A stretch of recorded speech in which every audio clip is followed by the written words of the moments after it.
We will start covering Empire Faction Warfare with a couple of basic game mechanics. So every time you complete an objective in Faction Warfare, you can receive one or several free rewards. These rewards are loyalty points, victory points, and advantage. Some activities in Faction Warfare provide only one of these rewards.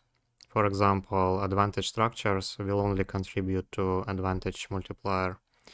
And other activities may provide several rewards. For example, completing complexes will give you both loyalty points and victory points. Okay, so let's start with loyalty points. Loyalty points are the main reward for completing objectives in Faction Warfare. These are the main way pilots in Faction Warfare make ISK.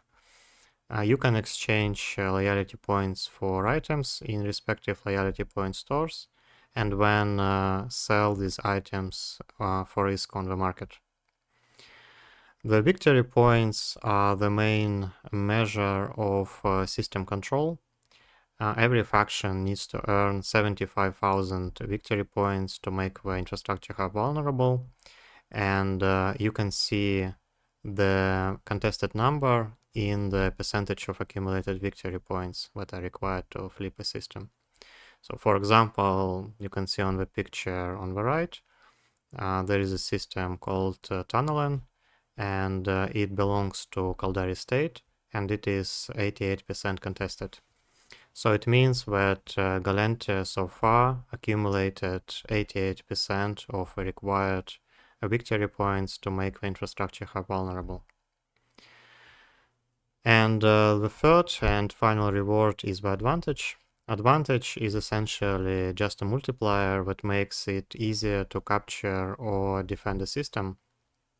So for example, if you are on the offensive and you have 20% advantage, but it means that you need to earn 20% less amount, 20% fewer victory points than 75,000. So essentially, you need to complete fewer objectives to make the infrastructure hub vulnerable. And the final bit that I want to talk about is the infrastructure hub. Infrastructure hub is the main structure that defines system control. For example, if a system belongs to Caldari State, then the infrastructure hub will be owned by Caldari State. This is a special structure with lots and lots of hit points, and it becomes vulnerable when the faction earns sufficient amount of victory points. So up to 75,000, for example, with 0% advantage. And once infrastructure hub is vulnerable, it can be attacked. Typically, the infrastructure hub bashing is done in a fleet. And once the iHub is destroyed, the system will change the owner after the next downtime. So if Gallente destroys the Caldari infrastructure hub, at the next downtime, the system will flip to Gallente, and it will start with 0% victory points and again invulnerable infrastructure hub. And then the cycle continues. And next you need to know the differences between system types in Empire Faction Warfare, because they affect rewards, complex respawn timers, and availability of special sites. There are three different system types: the frontline, command operations, and rearguard. Frontline systems are located next to enemy systems or the systems controlled by the opposing faction. They offer the increased LP rewards, so you get 150% LP amount relative to the base amount, and they also offer faster complex respawn, the fastest among the three system types. It means that once you complete a certain complex, it will respawn in the same system in 20 minutes instead of 40 minutes for command operations and 1 hour in rearguard. And one special complex called Battlefield, which we will cover in more detail later, also spawns only in frontline system. The next type is the command operations. Command operation systems are located one jump from the frontline or two jumps from the nearest system controlled by the opposing faction.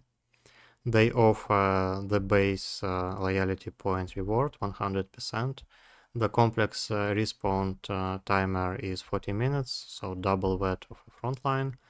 And pirate forward operating bases for insurgencies spawn only in command operation system. Again, we will talk about the insurgency mechanics a bit later. Finally, the rearguard system.